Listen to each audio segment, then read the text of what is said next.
All right, guys, we live. Live on YouTube. Live on the tube. Live on the tube. Not red tube, YouTube. Not red tube, YouTube. Live in effect. How's y'all going? How's it going, everybody? Hey, it's a good day. Hey, it's a good day. Where was y'all on the Chauvin trial verdict? Where was y'all on the Rodney King verdict? Where was y'all on the OJ verdict? I know I was all three verdicts, dog. Uh-huh. That's what was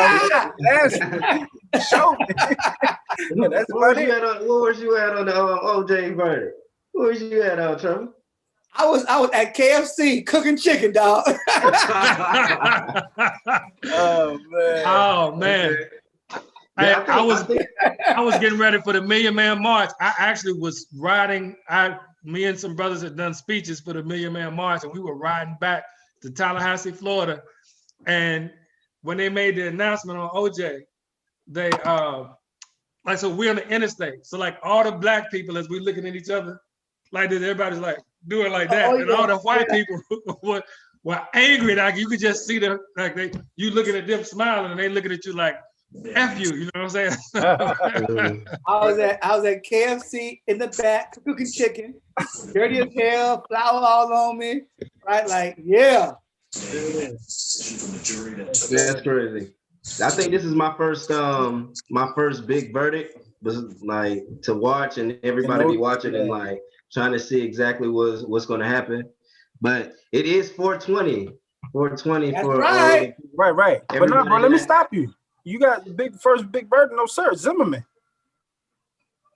Oh yeah. You live in the Zimmerman, you know what I'm saying? So yeah, but go ahead. but he out walking. He walking, yeah. Right, but I'm saying it was still a big trial though. It was still big. Oh, definitely. Yeah. How you doing, David? I'm doing all right. How y'all doing? How y'all doing, man? Good, bro. We're doing good. So what's up, Black Kai? What's on for tonight? Tonight. Welcome to Fathers and Finance, by the way. I'm Patrick Gray. Some people call me Black Tie. If you find me on Facebook, Black Tie and white teeth. Black Tie. You know, what we doing here today is we're a bunch of men that are talking about finances. We want to make sure that this conversation is normal for us to talk about, and we're able to take actions. So, Trevor, we got Trevor on here with us. You know, give us something from Trevor from Florida. Give us something, you know, what we got to expect from you today. Yeah, you know what? In high school, I drove a white Mustang, right? Eventually, and on that Mustang I had on the windshield, it said "no good but so good." I'll let y'all figure that out. Okay. I'm gonna write my note. I'm writing my notes right now to go figure that out. And, I already know. You already know. Isaac, is it something worthy? Is it something we can talk about on the No, not right now, brother. Not right now. Okay. Some other time. So Isaac, what brought you here today? How do you get to, you know, our show is about, you know, finances, being fathers. What brought you here today to be on this panel with us? A pleasure to have you. I enjoy always having you on and hearing from you. But Isaac, what brought you here today? Man, brother, just trying to make sure that we get this knowledge to our people. You know, I've made money in my life, you know what I'm saying? But just because you made money doesn't mean you have money, you know what I'm saying? And we've got to make sure that we know how to save money and prepare for our future. And more importantly, as you see behind me, I got my wife, my daughter, and my son back behind me. Most importantly, you want to try to teach them those principles, your children as fathers, which is why we're here.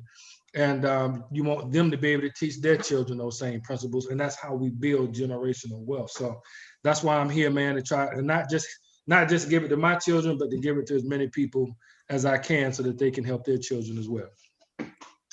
I love that, Isaac. I love that. Beautiful family, by the way. And Marcus, praise be to Allah. A good friend of mine, y'all. We've been together since 10th grade. And I let him tell you exactly how he got to where he's at. Where you coming from, man? coming from working, you know what I'm saying, the regular 9 to 5 like everybody else, you know what I mean, just trying to make ends meet, make things happen.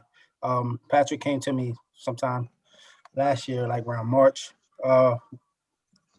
introducing me to the campaign, but I had got into some business like this years ago, but I didn't really have a solid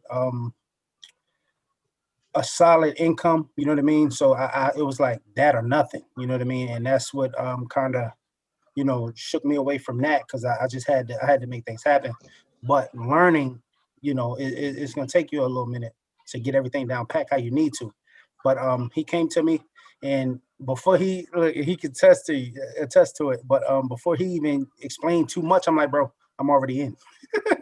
It was crazy, but you know what I'm saying? Once I seen it, I'm like, I'm already in, because just seeing another person like myself, around my age, that's fired up about this, and you know what I mean, like I'm with it. You know what I mean? It was like, but of course I let him finish his presentation, but yeah, it was, it's been teamwork again since then, you know what I mean? From the football field in high school to now, business partners, and this financial field, helping families and making things happen. Definitely. Okay, so for the people who don't know, he said campaign and you heard business. And I know you might not know exactly what he's talking about, but we are part of the National Financial Literacy Campaign. And our Fathers in Finance is our show of us trying to get it out to the public as much as possible, as many people as we can reach, and share little tidbits about, now you're not going to get everything, but you're going to definitely get gold nuggets, and you can definitely reach out to us at the end of the show. We have a Isaac, what do we have? Email. A survey card. Yeah, we have our survey card, and we've also got an email. Yep. And an email that you're going to be able to click on and submit your information. So today's show is about money versus material, and the mindsets of a young Black man in America. What do we do with our money? What's important to us? Is it the material things like buying J's, or buying fancy cars, or living outside of our means, or is it saving money and what we should be doing with money? So that's what our topic is going to be today. Let's go and start with Isaac today. As far as money and material, I know that you've been in the game for a little while. You've been teaching finances for a little bit. So your viewpoints have changed due to the things that you've been learning. But let's take it back to when you was in college, or when you was trying to impress your beautiful wife. What was some of those things that you felt like finances, or what was your thoughts on finances? Well, man, let me tell you something. When you talking about college and trying to impress my beautiful wife, let me tell you, it was just all that country charm that impressed my wife, because I didn't have nothing when I met her. So it wasn't a big thing on finances. But at the same time, the only thing I really knew was based off what my father taught me, and that was to go get a job. And that was the extent of it. And I think maybe I knew I needed to get a 401k. That was it. So I wasn't a big, the thing about my father, I wasn't and how I was raised, I wasn't a big, what we call today, flosser. You know what I'm saying? I like nice watches, and I knew I wanted a nice sports car, but that was about it. I mean, I didn't, I wasn't a super flashy dresser. As a matter of fact, my wife slowly threw away every piece of clothing I owned after we got married and changed it out. You know what I'm saying? So it was, right. it wasn't like I was a snoop and snazzy dresser. So, but don't get me wrong. I still didn't have the right mindset. My father, I played football just like you guys did. And I played quarterback when I was young. And I always wanted to me, what looked so fresh was the towel laying, in front of you, how you had to dry your hands on the towel. Now it could be hot outside. It could be, we started football in August. It's not raining outside. And I wanted that towel so that I could look fresh. And my father would be like, why do you need this damn towel, son? It's hot as hell out here. You don't need it. And I would say, well, it looks good. And my father would always tell me, it's better to be good on the field than to look good on the field. Because That's if a you fact. if you are good, then you automatically are gonna look good. Yeah, But if you exactly. look good and play like crap, nobody's gonna respect your game. So that's how I Right. kind of view all of this right here. You know, we focus on looking good. Yeah. You know, Oh, it I was your got- dad. So it was your dad's fault. Your dad, he the one. He the one that cut your floss game off, bro. yeah, he was. He caught my floss game off. But look now, but look, my articulation game, I didn't have any trouble getting girlfriends. So my articulation game was on point. You know, he's a professor. So both my parents were professors. So my word game was excellent. My clothing game, not so much. He was T.I. Well, he was spitting them things out expeditiously, right? Right. Indeed. Okay. So Trevor, what about you? Like, how you feel about? Because let's put it out there on the table. Trevor is what we say has made it. He says that he's made it, and I feel that he believes that down to his deepest heart, and I feel like he's made it. So for you, how you feel? Was it a rags to riches type story, or was it from frying chicken to flying all over the world? It was most definitely rags to riches. Okay, right. And I made it to this level. Okay, I got more levels to go. All right. Yeah, for sure. Okay? So I made it to this level, but it definitely was a rags to riches, story. I wasn't from money. I wasn't born in money. I actually had a horrible childhood, and I want to say that I definitely was blessed to be put in position to where I'm able to achieve things and be where I'm at today. And surprisingly, I didn't even know that finances or money or just what I do today, that was nowhere near my radar. I played football too, okay? And I played and I flossed in the field, right?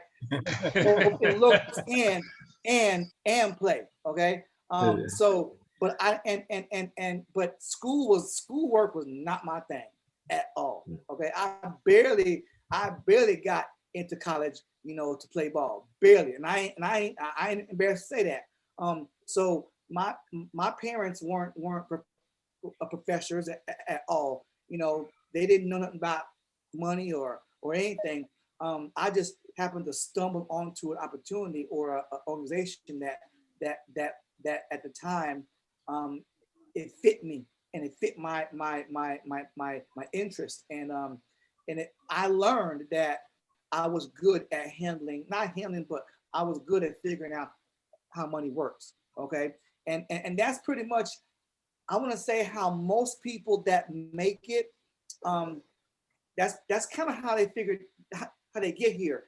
I don't think most people have that eyesight to be in the financial world as a child, unless their parents are already there and they groomed them to be that. Okay. Right. Most people, I want to say, just fell into it, and figured out that, oh my God, it's not as hard as I thought it was, because it's not. It's when it comes to money, it's very, very simple. It follows a formula, okay? And if you can figure out the formula, there you go, right? And it's nothing that needs to be reinvented or anything. It can be improved upon, yes, but you'll never go away from that foundation of how money works. And Patrick said that nice topic is on material wealth, material things. I'm someone that loves material stuff. All right, love it. Now, what? I'm not someone. I had no idea. I couldn't tell, brother. You are so humble. You are so humble in surroundings and everything. I had no idea that you like nice things. I gotta have the best, okay? But I wasn't a snobbish or a uptight person. I just like nice things, And I mean, and coming from Jamaica, that was rare that you had nice things, Okay. In my childhood, it was definitely even rarer. Is that a word? Rarer? It's nice. Yeah, More rare. It's nice tonight. It Who said sound more right. rare? that's a word. It was rarer, okay, to be, growing up as a child. So, but I think what helped me was I didn't get starstruck by the material, the merchandise, the material, of everything. Yes, I liked. How many of you all remember Pro Wings? Remember Pro Wings? Pro I do. Wings, it sounds familiar. Okay. You mean like you get the jerseys with the shoe. Pro Wing? Yeah, right, Yeah, right. the shoe. Okay. Oh, see, no, I don't remember that. I got my first pair of Reeboks, all right, when I was in the 10th grade. 10th grade, okay. Before that, I wore Pro Wings, right? And Pro Wings was a generic shoe that you bought at freaking Payless. Like Shaq's. Right. Yeah. But they were called Pro Wings, okay? Right. But I wasn't as starstruck with the material belongings and happenings as most people are today. And I think that has to do with the saturation of it in our society nowadays. It's everywhere. Right. Your phone, your TV, your friends, your everywhere you see what you must have. And if you don't have it, you're not there and you can't say anything. So I think our time frame, our generation was spared the burden of putting material things, in front of us as our end all be all. Social media. We would have been we would have been in a lot of trouble if we had social media back then. I mean, it's a difficult thing to imagine.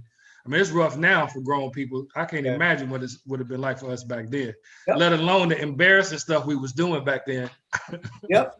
I wore parachute pants. Remember parachute pants? Yeah, I remember that. I wore corduroy jeans. Remember corduroy jeans? I had a pair. I do. All those was not in style. Okay, corduroy. What? No.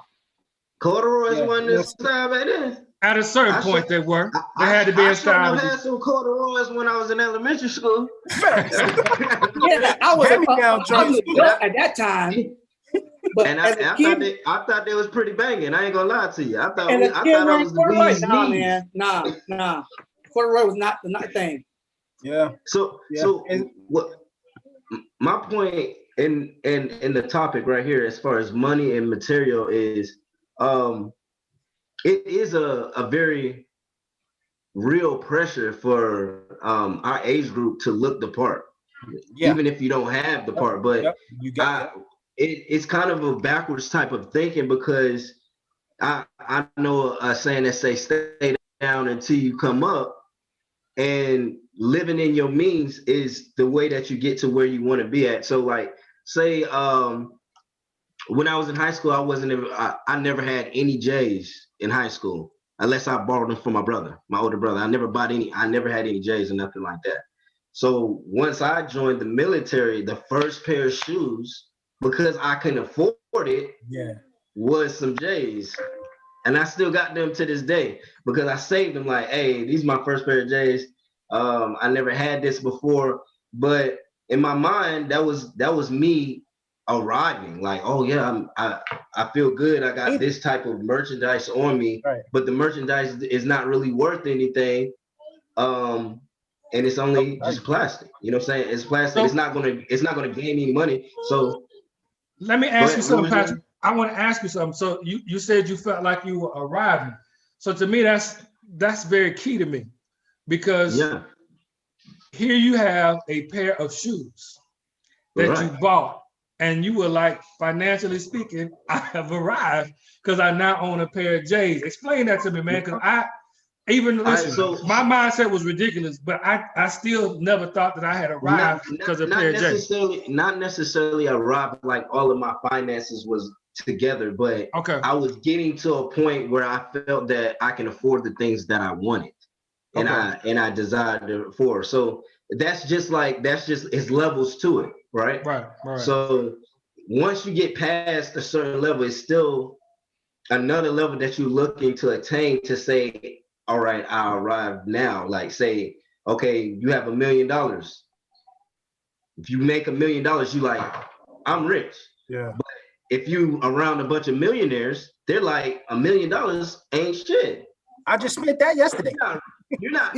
I heard a man say on a video the other day, you have $1 million, you're not rich, you're worried. You worried about how to keep that $1 million. And this is a guy that makes multi-million dollars a year. And I'm like, okay, so I'm from hearing that, I'm already learning. I don't have $1 million yet, but I know once I get there, I'm going to want more millions of dollars. And I'm gonna be around other millionaires that say, hey, I need to be making multiple millions of dollars. So being money versus materials is really exactly where you at in your mindset and what makes you happy as far as, of course, providing and the way of living, but your style of way of living. You know what, Patrick? I think what causes that I have arrived type mentality is definitely what is put out there, socially. As far as what you should have that says you are either stable financially or not. Okay, and that also depends on who your surroundings are. Okay, all right. If your surroundings are people that are into material things and shoes and clothes and all that, then of course you're going to hear more of that than anything else. Okay, and that stuff will seep into your mind, your psyche, and you actually believe that, okay, I cannot do anything unless I got a pair of these shoes or these clothes with a label on it, because that's what you're hearing all the time from your surroundings. Okay, and sometimes sometimes it takes having to find new surroundings to find out what that surrounding calls what you've arrived. Okay, you go from having some Jordans as you've arrived, to having a 401k that you've arrived, to having a Roth IRA that you arrived, to having two Roth IRAs that you arrived. There's levels to wherever you are going and where you arrive to, and that depends solely upon who is influencing you. Right. And I like what you said about being stable. That's something that really stuck out to me as far as what you was just talking about, being stable. How does somebody know that they're stable? Because I know a lot of people that think they're very stable, right? And one thing happened and they're not stable at all. Right. So I know that we're here and we teach financial literacy and we talk about the X curve. Well, hold on. Yeah. I want to bring that up real quick, but Trevor, since you brought up the wealth formula, I just happen to have that. So I just wanted, because a lot of people feel like, and this is an oversimplification of it, but it is the foundation of it. So let me share this real quick, just so that people know. This is again how you get the money. It's fine. I mean, we can address that, but this really is how you master this wealth formula is really how you attain wealth. So whatever it is, your job or however you gain money, you need that. And obviously you need time. The more time you have, the more you can do. The key is your rate of return. And hopefully the larger the rate of return, the better it is for you. And if you can manipulate that, and we'll get into this rule of 72 maybe at some other time. Like I said, we don't want to give out all our tidbits here, but the rule of 72 is very important in understanding the rate of return. So if you'd like to learn more about that rule of 72, please get in contact with one of us. And then how you handle inflation. Now, Patrick, you just brought up $1 million. Now, when I was little, if you had $1 million, you didn't worry about nothing. Like the guy told you $1 million and you're worried. $1 million when I was born meant you could die and you'll be all right. I mean, like you didn't have to worry about money for the rest of your life, and it was generational. $1 million now, like he said, means you're worried. So inflation is always a factor. And then how you manage your tax, which Trevor is a gem for us, because he helps us to understand how to manage that tax. Donald Trump in the debate mentioned, you can't, and he told the truth, you can't blame me for taking advantage of the tax laws that you created. Yeah, I'm a billionaire, and the fact that I can pay $750 in taxes is your fault, not mine. I follow that to the T. So the fact that you can manipulate this simple formula, money plus time, plus or minus the rate of return, minus inflation and minus tax equals wealth. Most people do not this formula is very simple, but very true. And so we want to teach you guys, we want to teach everybody how to do this. So let's get over. Y'all asked to put on that wealth. I think it's funny, man, because before I became this tax savvy, I used to be around people that were people say, oh, you've arrived when you are no longer getting a tax return or a refund, okay? Because that means you're making a lot of money. Right. And I thought, okay, so and there was a few years there where I didn't get a return, I didn't get a refund, okay? And I'm like, damn, yeah, I've made it. I don't get a refund now because I made it now. And I learned that's also not a good thing, okay? So as you grow, as you change your mentality, your thinking, things that you once thought was the litmus test of where you are and where you should be, those change, obviously. Right. 1,000,000%, bro. 1,000,000%. So you guys wanted us. We're gonna. Go ahead. No, I was saying you guys wanted me to go ahead and put on the wealth curve. So Trevor, you wanted to hop into it? Yeah. I want to talk about how because think about it, Isaac. Think about it, Patrick. Think about Marcus. Okay. Think of the things that you were thinking about when you were in your 20s. Okay. That you thought was okay. If I can do this, I've made it. If I could do that, I made it. If I could buy this, I made it. Okay. And look at that possibility curve. Most people, the issues they face are all the things that people say they should have. Okay. Now, when are we told those things? In our early years, right? Correct. Right. We should have designer bags and designer shoes. Okay. We should have every PS2 that come or PlayStation, Xbox that come out every year. Okay. Even us as adults now. Okay. How many of us have the latest version of the iPhone? I'm anti-iPhone, so that ain't me. Yeah. Or a version of some phone. And I do have a version of a phone, just not the iPhone. Right, Trevor. I mean, I feel you on that, but I also gotta disagree because they start slowing phones down, and you can't do nothing but get the next thing.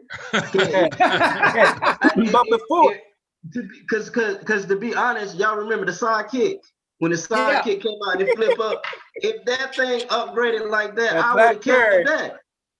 Or the Razor, right? Or the Razor. Or the Razor phone. Yeah. So I mean, it's systematic. Sounds like. I mean, and it's society. We have you definitely have to you definitely have to mentally sit yourself down and look at what's going on in the world, what's going on in your pockets, and where exactly you're trying to be at. And this wealth curve is going to be showing. We know this because we learned it. But why do we face these issues? And you know what, man? The fact that we're asking the question, why do we face issues? Because here's why we shouldn't be asking that question. We all went through that curve, man. We all went through that. We all at one point thought that having the latest console or whatever was a sign of being there or being made it. Okay. So let's think back to when we were that age or in that environment. What made us think that getting these shoes or these designer bags is what's gonna keep me where it's at? I'm telling you, what made me. I'll tell you, Trevor. I'll tell you what it is. This is what it is. I believe that people don't believe enough in themselves to think that they can accomplish the goals as far as being wealthy, that they will make sure that they're able to get one or two things that they really want Like, say somebody wanted a Mercedes, because the Mercedes is a car that shows wealth, right? Right. So maybe they can't afford that Mercedes, but they'll get that, put it in front of the trailer and say, well, I know I can't make it, but at least I got that Mercedes outside. Instead of saying, hey, I got to put the work in so that Mercedes outside is just a luxury and it's really out there. It's not something that's taking half of my check. I think for some people, I agree with you. Okay. I think for some people, you know, it's a sense of, I'm working on it. You know, I'm not there yet. You know, I can't drive the G-Wagon Mercedes, but you know what? I can push that 300C. You know, I'm working on it. I'm getting there. Okay. And it gives off the impression of, okay, this person, especially if you're young too, right? Because if you're young and you have nice things, I don't think it's more so, at least for me, it wasn't more so having the nice things, okay, to have them. It was more so to say, look, I'm working my way to where I want to be. And look at my age. I'm a young cat driving a nice car, okay? I own a home, even though it's 800 square feet, I own that bitch, okay? And you know, I'm on my way to where I want to be. So there are people that get these things as a attaboy, or you're doing good, keep at it, you know, and they're the ones that end up buying the G-Wagons later in life, the Phantoms and the big ass houses, because they had something that said, okay, I'm working on getting where I want to be. But it's the person that buys a damn Mercedes, like you said, with a car is worth more than the house he live in. Trevor, I got family, man, that they say, well, you know, first of all, they kind of understand that they don't have this financial education. They understand that they don't know how to get it or where to get it, but they go in their mind, well, listen, I got one life. I'm working hard out here. I at least ought to have one nice thing.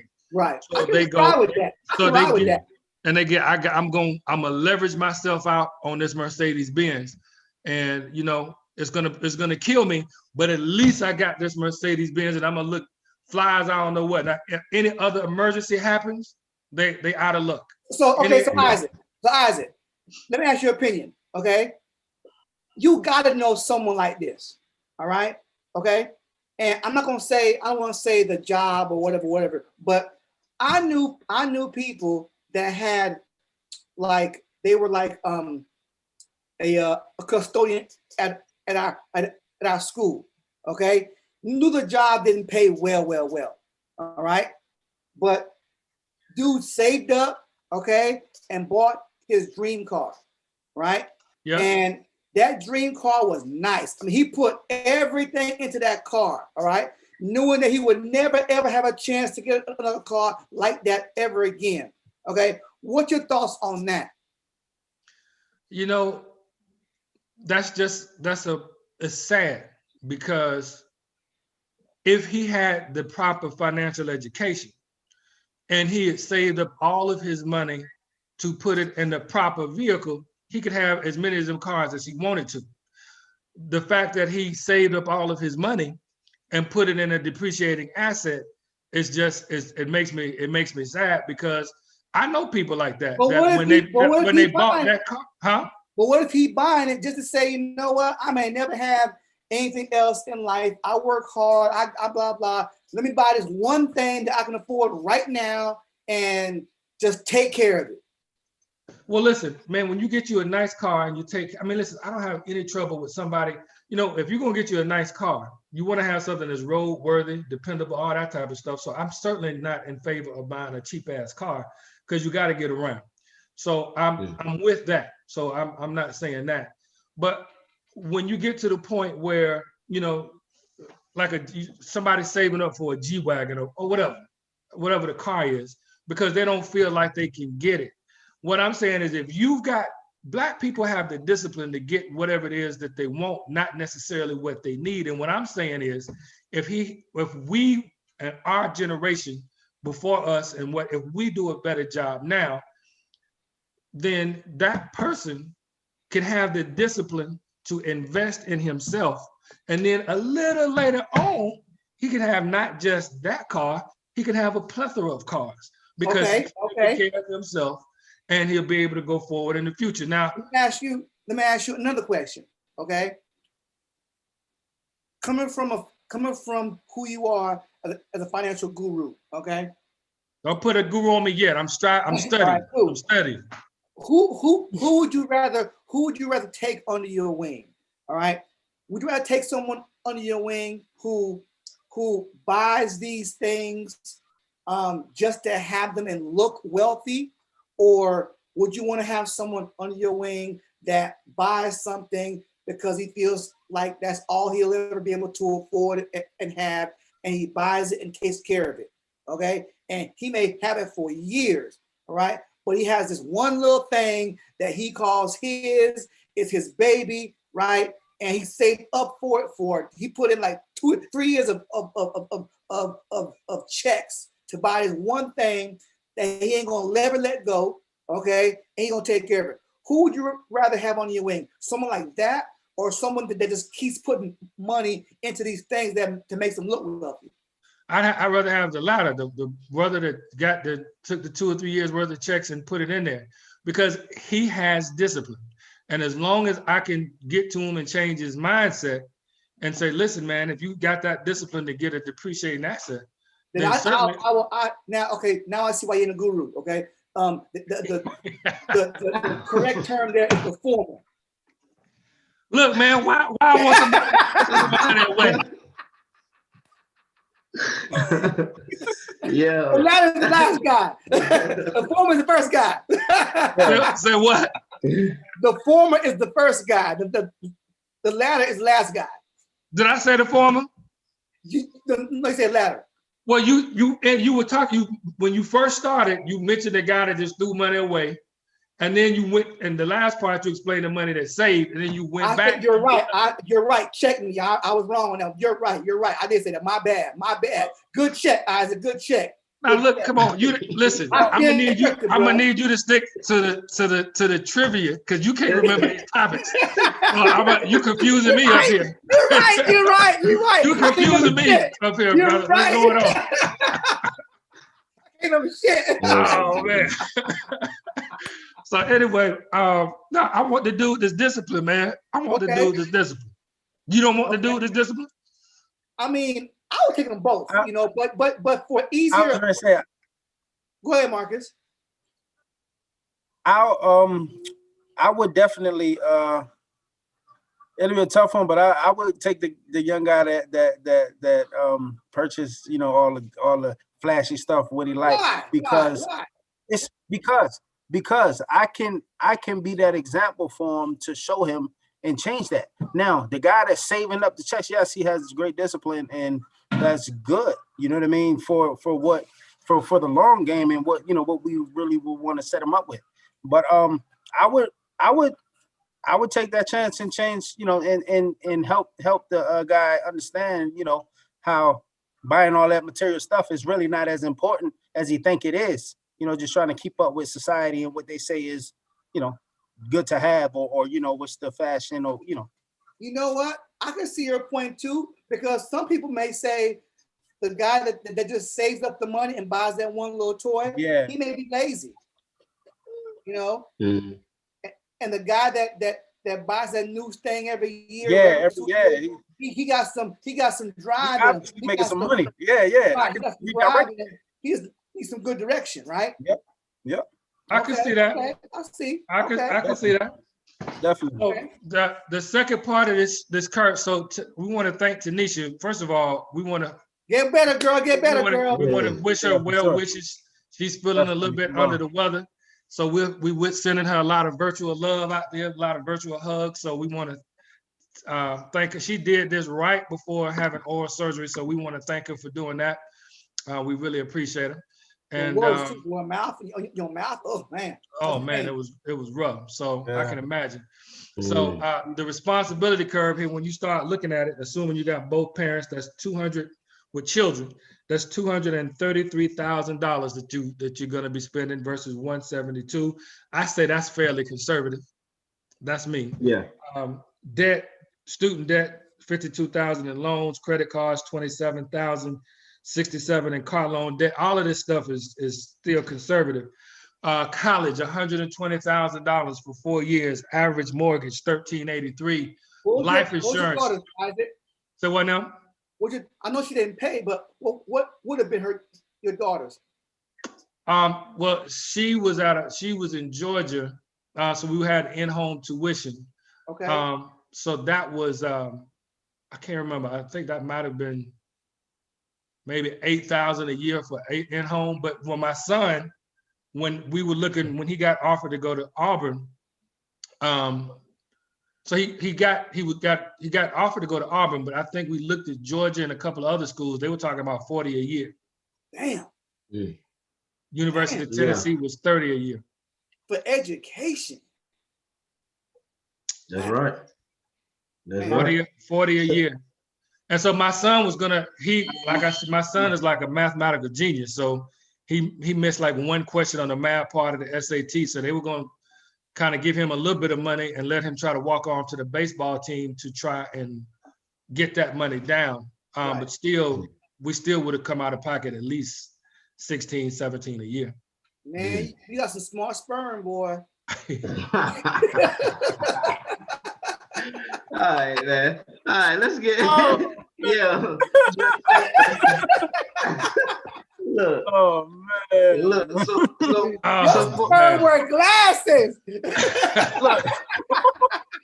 So all right, look, fellas, is it safe to say that of course, I mean it's kind of obvious common sense, but in your earlier years, your priority is not really to get the Roths in place, you know what I mean, the tax advantage vehicles. You kind of want to live enjoy your young life or whatever. Now, is it safe to say that you good, that your mindset will change or could change? Because it depends on the person, I think. Because some might for their latter years, but I don't think it's really it's like a guarantee that they'll catch on late. We could get them early. Well, you know what I mean? Marcus, what got you, Marcus? Me. Right. Really. No, he ain't lying. Because like I said in the beginning, it was really just seeing somebody, somebody I know, somebody I was, close with, see him so fired up about what I was doing. I'm like, okay. It kind of brought me back because, like I said, I had attempted this a while back. So when he came to, I'm like, I'm with it, bro. What I need, you know what I'm saying? What's what I need to pay? And that's what I'm saying. So it's like, I'll tell you, Trevor.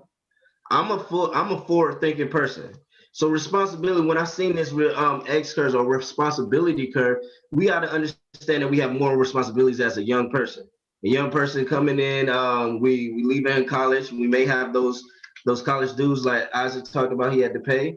We may be having kids, learning about. All right, we want the cars. We want to be able to have the house. We have, and just me doing a little bit of meditation. I'm very spiritual.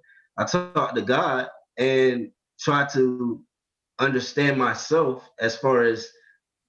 At one point in my life, I felt that I only had a certain amount of time to get where I needed to be.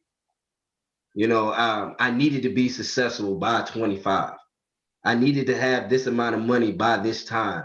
Instead of focusing on being a better person and understanding what money is, what it's used for, and how it can benefit me in the best way possible, my mind is on other things. And that's through internet, watching TV, watching other people, Instagram.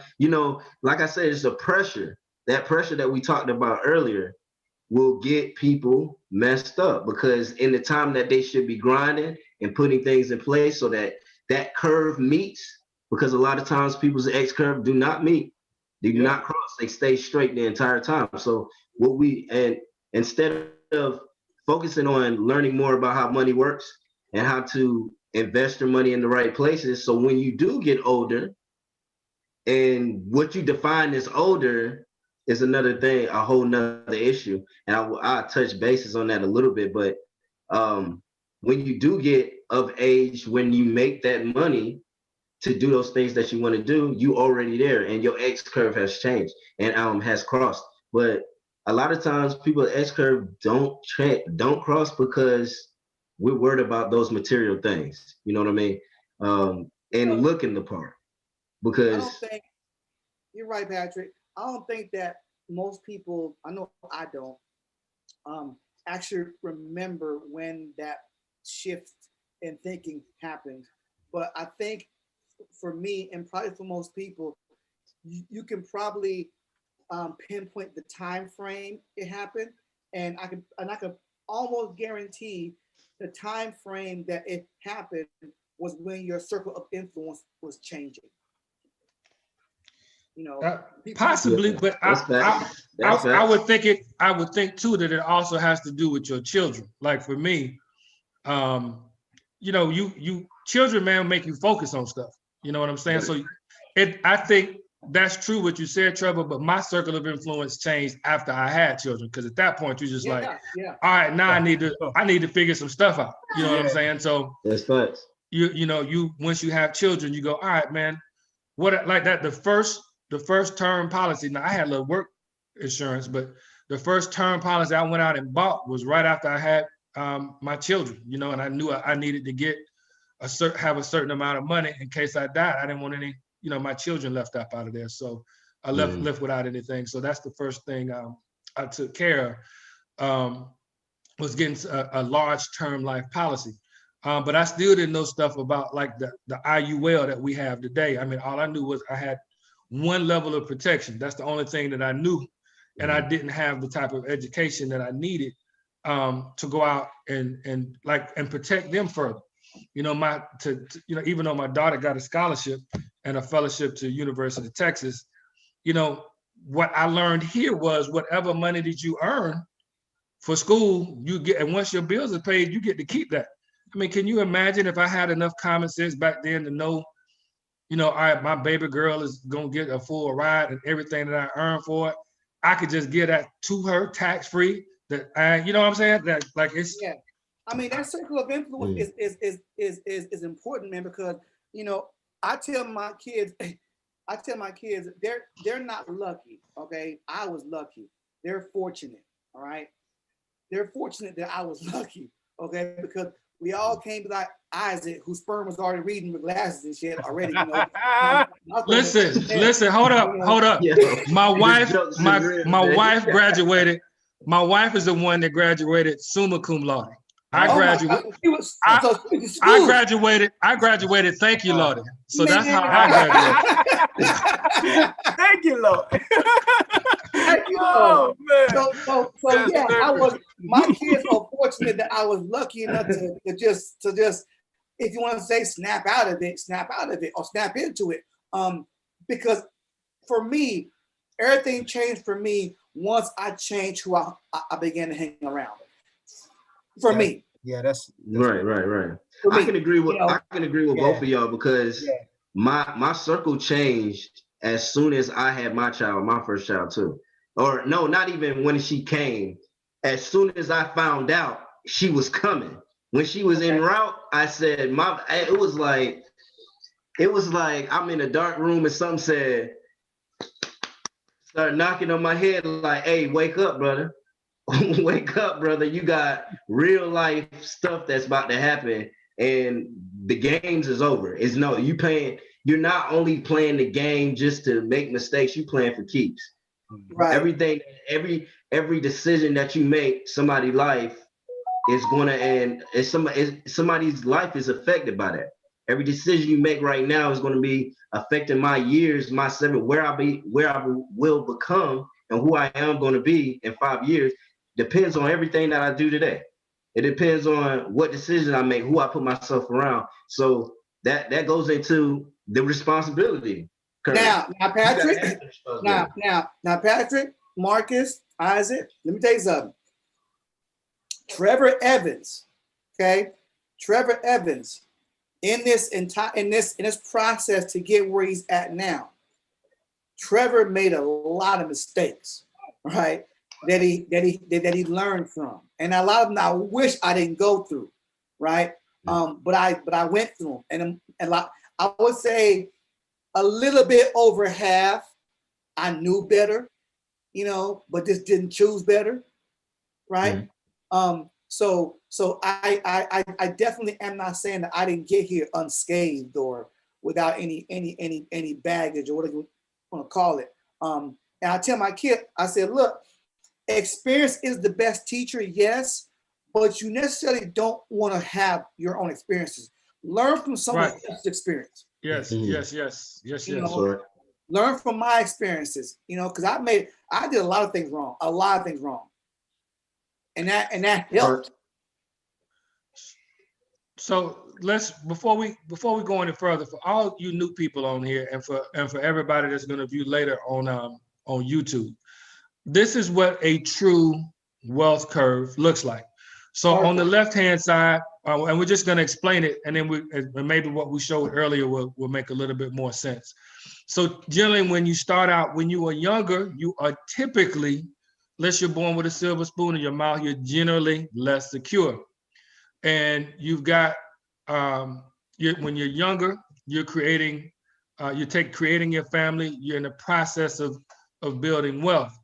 And then over here on the top, where you see the law of decreasing responsibility, well, your responsibility is high when you start out. It's super high. As you get a little older, you get into this middle, you want your paths to cross here in the X. You want to be building up your wealth as you get more older and become more secure. As your children grow up and get out of the house and things of that nature, your responsibility lessens. So right now, my chocolate goodness, it's just us in the house, save for her mother-in-law, my mother-in-law. But eventually, it's just going to be us getting ready to go on vacations and just do whatever we want to do. That's how it should be as you get older. But when your children are growing up or what have you, you're going to be right here in the middle of this X. And so this is how a proper X curve should look, where you're talking about the things that matter, not J's, not PlayStation. And again, nobody is condemning material things. As Trevor said, Trevor's a prime example. He likes nice things, but at the same time, he is financially responsible. He's not going to lose his house over buying a whole bunch of cars or over leveraging himself or anything like that. You want to make sure that as you increase your wealth, you buy material responsibly. You don't want to prevent yourself from becoming wealthy by over leveraging yourself to get a car, to get whatever. You don't want to prevent, literally, you can create wealth and have the things that you want if you're willing to be disciplined and invest properly. So I just wanted to explain this curve here. Right, so, and help your kids out too, because as I said, all of our sperm ain't got glasses on them. So you got to help your kids out by learning what you got to learn, man. And teach the facts. Man, somebody do something with Trevor, man. It's really what the young people got to understand is, like Trevor said, it is okay to want that material, all the best material stuff, all the nicest things, the newest things. But when you're looking towards your future and you're trying to set up the right things, it's okay to put a hold on the, it's not permanent. That's what you guys got to understand. You don't have to completely everybody. You know what I'm saying? It's a season. You know what I'm saying? So just put a halt to all the purchasing. You know what I'm saying? All the nicest stuff. Just go ahead and work on getting yourself right for the future, and then get back to it later. You know what I'm saying? When you really financially set, and then it's like you can do whatever.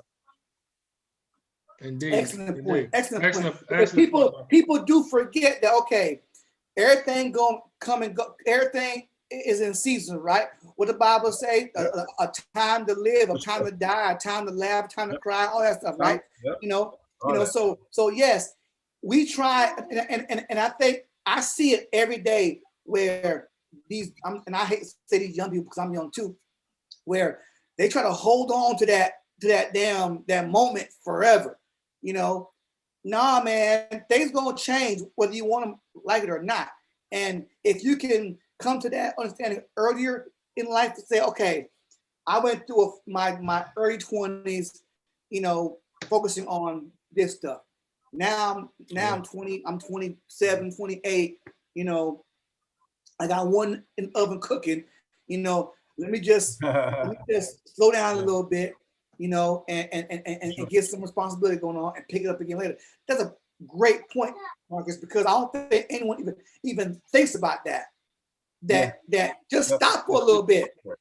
Just you won't miss it. But guess what? You will miss out on the Roths and getting the life insurance, because you will get uninsurable eventually. So just for that aspect, you know what I'm saying? Like, you can miss out on that, but guess what? You will not. The material stuff can always be here. So once your finances is good, you're not gonna miss that. You can be able to make up for it. You know what I'm saying? Yeah. So it's definitely you got to discipline yourself. Like Ozzy said, discipline is big. You know what I mean? And creating that wealth for yourself. So you just got to buckle down, discipline yourself, just put a halt to it, just temporarily, and get yourself together, get your finances really in order. You know what? I should write a book, bro. I should write a book and call it the life book. Okay? And say from age 0 to age 5, you just being a baby, right? From 5 to 10, you're a little child, right? From 13 to 13 to 18, you learn about yourself and your friends and your family, and from 18 to 25, be ratchet. Okay, and then from 25 to 30, okay, stop that ratchetness stuff now, okay, and start looking at IULs and insurance and a career that's gonna last you, or looking at a nice spouse, or something. I mean, I ain't buying your book, man. We don't need. We got enough ratchet stuff already. We got enough ratchet already, brother. By Isaac's face when Trevor was talking, I was like, I was about to say something right now. He hate ratchet. I bet you Isaac a low key ratchet fiend. He low key ratchet fiend. I bet you is. He low key. Listen, bro. He's low key Quavo.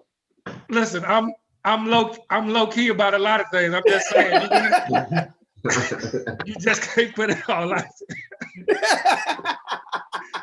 You just can't put it all out there. Okay, listen, one of my wife's many names for me is One Track. So I'll let you figure that out. So wow. Man, I'm tired of all these little riddles y'all got going on. I don't know. Hey, he know. Trevor know. I know. Trevor know. Trevor know. All right, hey, so I might need to get in y'all little group chat y'all got between each other. Hey, look, all you gotta do is be married, bro. All you gotta do is be married, bro. That's it. Okay. Oh, and listen, okay. by the way, just so you know, in 5 days, I will have been married for 29 years. So 29, damn. Yes, just so you know, you too can be trained just like I was for 29 years. So I'm forever behind you, bro. I'm forever behind, because I'll be 25 in August, man. 25 in August. Oh, there we go. That's what I'm talking about. I'll be 8 in July. Hey, so look, my little 8. And listen, we black men on here, married, and one about to be married. We imagine soon. Don't know when. Don't get your eyes all big, brother. We just saying. But we're all on here, responsible fathers, talking about money and how to build wealth. And they say that black men like us do not exist. And we are proving that is a lie. And not only do we exist, we're trying to get other black men out here, not to necessarily be us, but to have that education, to have that moral code that, look, man, if we're going to learn something, we're going to give it back. And we're gonna teach others, man. Mm-hmm. So we exist out here. So all you queens out here, you tell your family and your friends, we training brothers over here. You know what I'm saying? We training black men. Definitely. We training kings. Definitely. We pray that God is guiding us in the right direction, of course, in doing that. But we're doing our best to do that. And we certainly appreciate you, man. God dang, Marcus, you were right. You said that today was going to go quick. It literally, we got a minute. We got a minute Yeah. left. So God. the bottom line. I want to know one question. Okay. Yes, sir. I want to know if Isaac's sperm were bifocals or not. Is that what I want to know? That's how he's gonna end it. But the bottom line, myself and the 4 horsemen, we gonna let Trevor have that. We gonna let him have that. Shut his mic off. Somebody shut his mic off. We gonna wrap it up. We about to wrap it up here. It's 7:30. And Yeah, it was my pleasure being our host today. Our bottom line is that what me the link is in the chat. The link is also in the chat. We have our survey card that's going to be in the chat as well that we would like for you to sign up. Next show we were going to show actually at the end of the show we might have to stop at around 7:25 to actually show you how to fill that survey card out. It's very simple, but we want you to understand that what we're doing is actually changing and helping lives. We're on a quest for 30 million families to affect. We want to be able to affect you and your family. And we're here to showcase our skills, showcase what we're here to help learn and help the community. So with that, I'm going to close it out. Hey, Trevor Elvis, say bye to the people. Hey.